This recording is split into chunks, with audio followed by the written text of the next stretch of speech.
Hello and welcome to the 2TAKES podcast with Shannon and April. Today's topic is change and our mindset around change.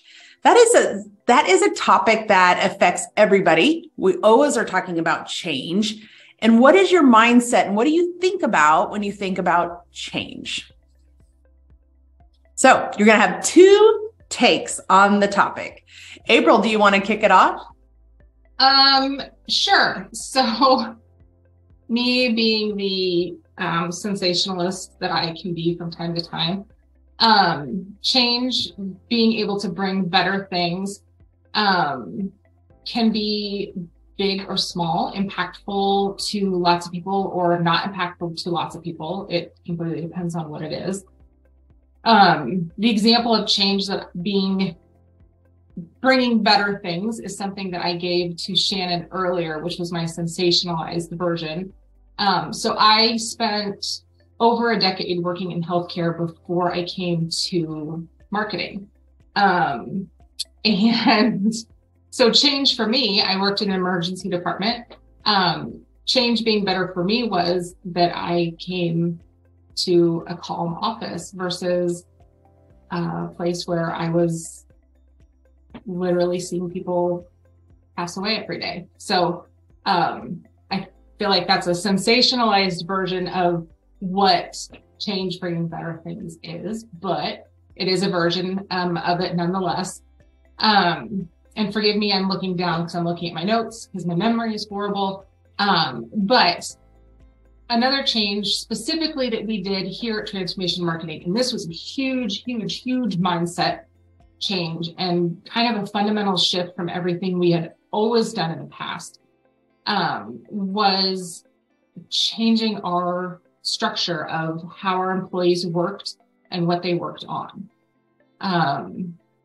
Which, not to go into a ton of detail, but previously we had people that were assigned to roles. So we'd have person A doing all of one item for all of our clients, person B doing all of one item for all of our clients. So maybe it's person A is doing all the long form for all the clients, person B is doing all the short form for all the clients.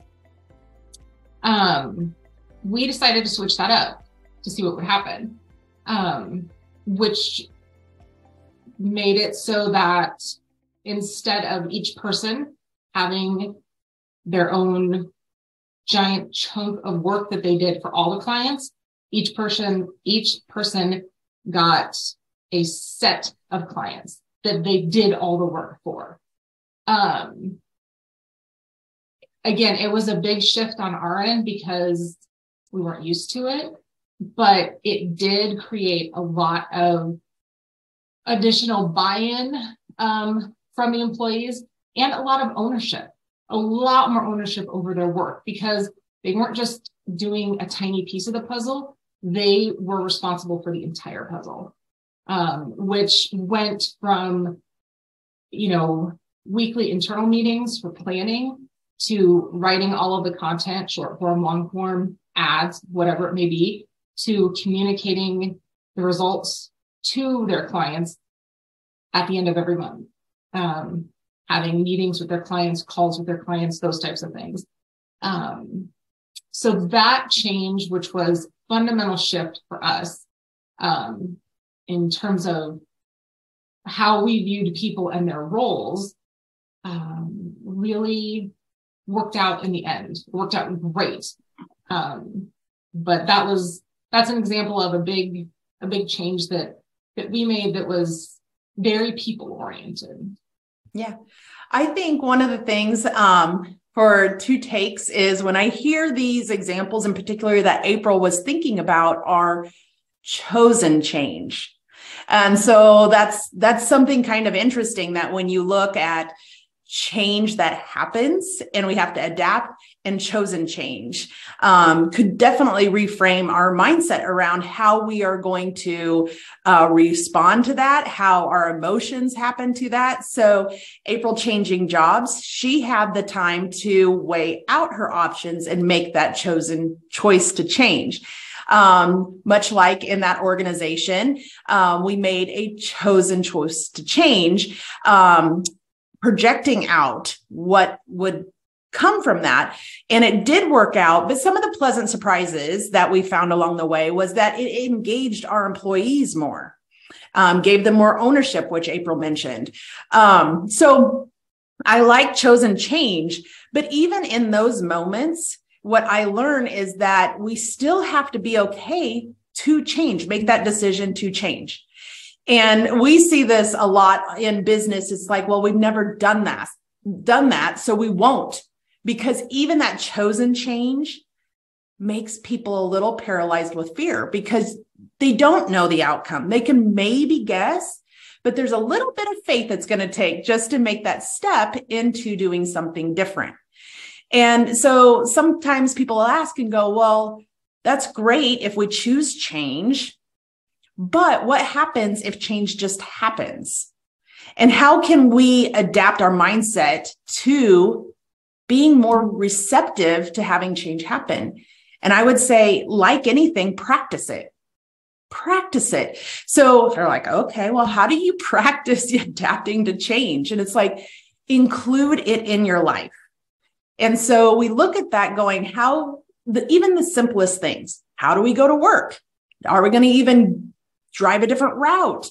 What does our schedule look like? Do we need to switch that up from time to time? What are we reading? Do we want to read something different and branch out and go, gosh, I've never really read this genre before, or a different radio station? All of those things, albeit small, is still training us to change and accept the change and learn from that change.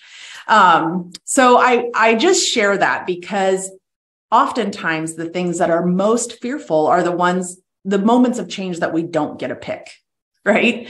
So in that moment going, okay, this emotion that I'm feeling at this moment of change is okay.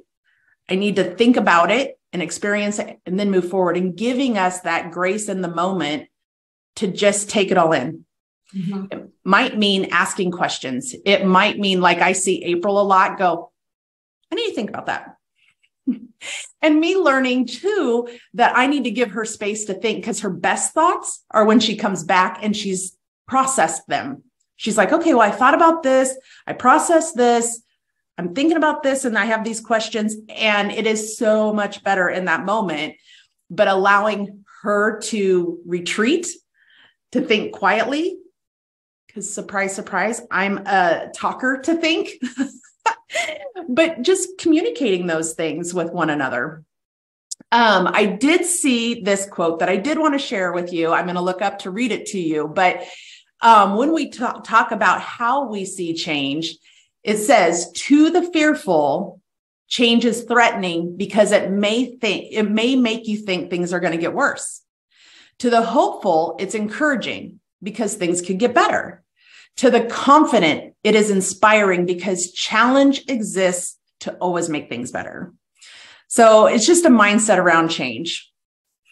And I will add, since we're talking about chosen change versus unchosen change, this will be personal on my end, but I think Shannon knows where I'm going to go with this.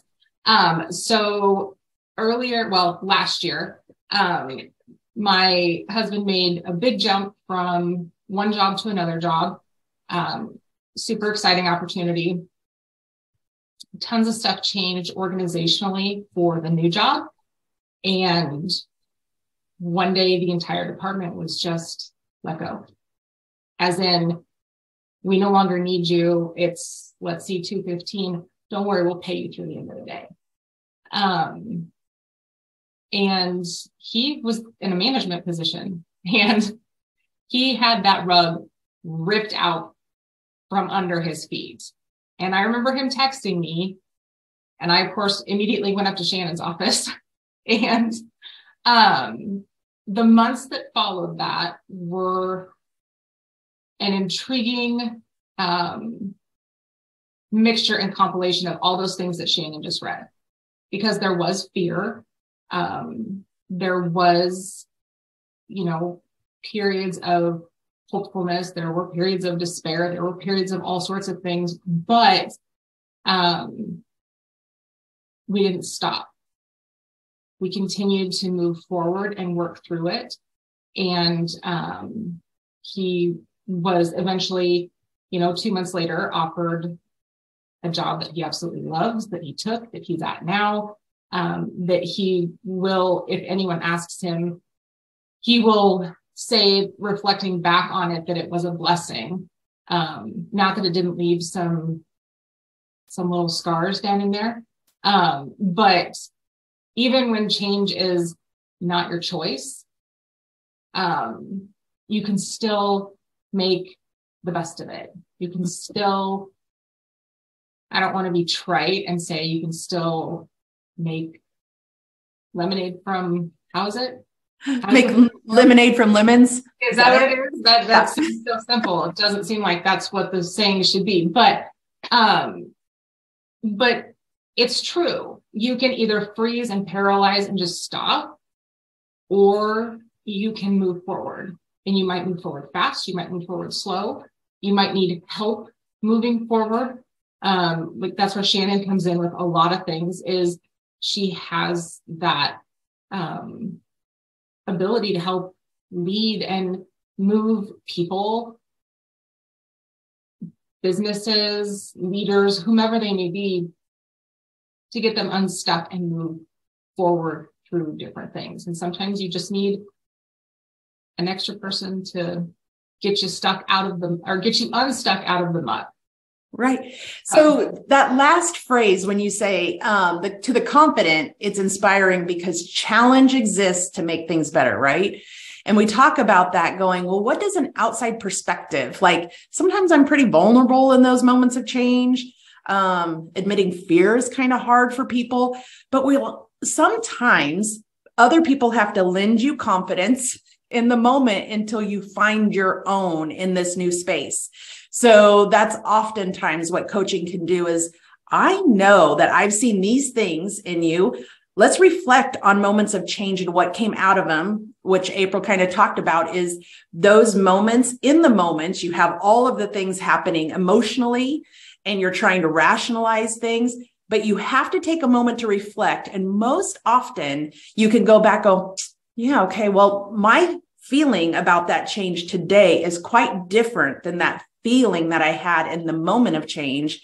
And I did learn these things, but the only way we can do that is if we reflect. And a lot of times that will help us reframe and retrain our brain going, okay, it wasn't always bad. So when we looked at the end of 1 year, oftentimes you watch news and they speculate on what the year is to bring. Oftentimes it's doom and gloom. And if we take that onto ourselves, then that frames our own mindset. This happened at the end of this 1 year that I was thinking about. I'm in the middle of some networking meetings, some business meetings, which I love. And everyone was talking about, I said, hey, are you coming up for air? Because this is one of my cohorts' busy time. And then they kind of have a little bit of a lull and they're like, I've just been so busy. Every time I was talking to people going, I have to adapt to this change. This seasonally isn't what I usually expect, but it's good things. And I'm like, see, this is the thing, is that if we take everyone else's expectations, speculation, projections on what it's going to be, then oftentimes we create our new reality based off of what they're just speculating. And so letting things happen and evaluating really on the daily going, you know what, we had change. It was good. This wasn't good, but I'm going to learn from it. I'm going to do something different next time. Just will allow us to adapt quicker, respond better, and then see the opportunities ahead of us. And I think Shannon used a very good word in reference to change, which was seasons. So I think it's super important because there are a lot of people who get bogged down by, I'm trying to change. Why is it not happening? Typically change is over the course of a season. It's not instantaneous. I mean, it can be, but lots of times, especially if it's large, growth related things, it's not going to be instantaneous. It's going to be lots of little changes that eventually lead to a big change.